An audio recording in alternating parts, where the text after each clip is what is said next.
আসসালামু আলাইকুম। গরিবের সাদামাটা রান্নাঘরে আপনাদের সবাইকে স্বাগতম। আজকের রেসিপি নারিকেলের পুলি পিঠা। চুলার উপর একটা কড়া বসিয়ে দিয়েছি। এখন কড়ার মধ্যে আমি 1.5 পিস নারিকেল কোড়া দিয়ে দিয়েছি। 1 কাপ খেজুর গুড়, 2টা এলাচ দিয়ে দিলাম। নারকেলের সাথে খেজুর গুড় ভালোভাবে নাড়াচাড়ে মিশিয়ে দিব। কিছুক্ষণ জাল করার পর দেখা যাবে গুড় থেকে পানি ছেড়ে দিবে। আমি অনবরত নাড়াচাড়ে গুড়ের পানি শুকিয়ে নেব।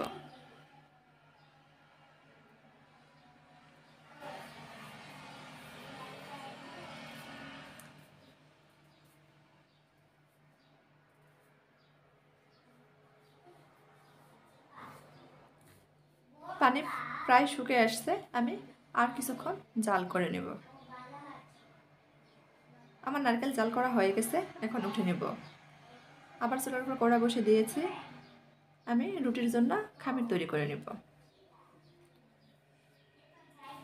পরিমাণ মতো পানি দিয়েছি, পানির মধ্যে বলক চলে আসছে। এখন এই পানির মধ্যে আমি চালের গুঁড়া দিয়ে দিব। পানির সাথে চালের গুঁড়া বা আটা ভালোভাবে নাড়াচাড়া মিশিয়ে নেব। অনবরত নাড়াচাড়া মিশিয়ে নিতে হবে। আমার খামির তৈরি হয়ে গেছে। আমি 5 মিনিটের জন্য ঢেকে রেখেছিলাম। 5 মিনিট পর ঢাকনা খুলে অফ ক্যামেরাটা ভালোভাবে মথে নিয়েছি। এখন সেই খামির থেকে অল্প অল্প খামির নিয়ে আমি বড় রুটি তৈরি করে নেব।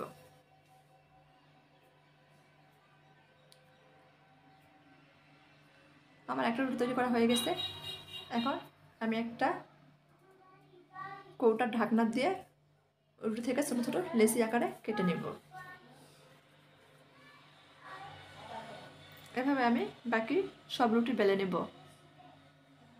আর পুলি পিঠা বানানোর জন্য লেচি কেটে নেব।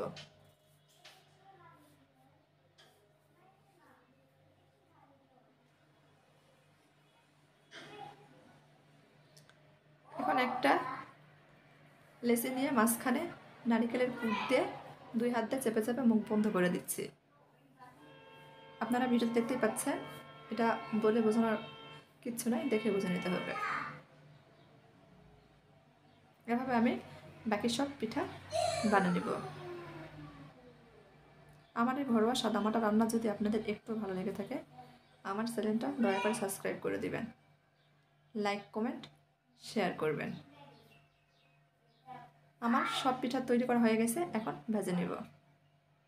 চুলার উপর কড়া বসে দিয়েছি, কড়া গরম হয়ে গেছে। পরিমাণ মতো তেল দিয়ে দিলাম। তেল গরম হয়ে গেলে একটা একটা করে পিঠা দিয়ে দিব। উল্টে পাল্টে পিঠা ভালোভাবে ভেজে নেব।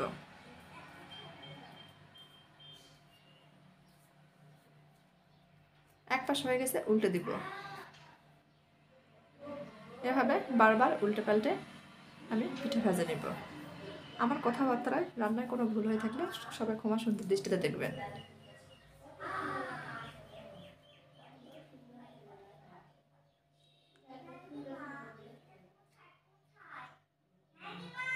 পিঠা ভাজা হয়ে গেছে, উঠে নেব। আর এভাবে বাকি সব পিঠা ভেজে নেব।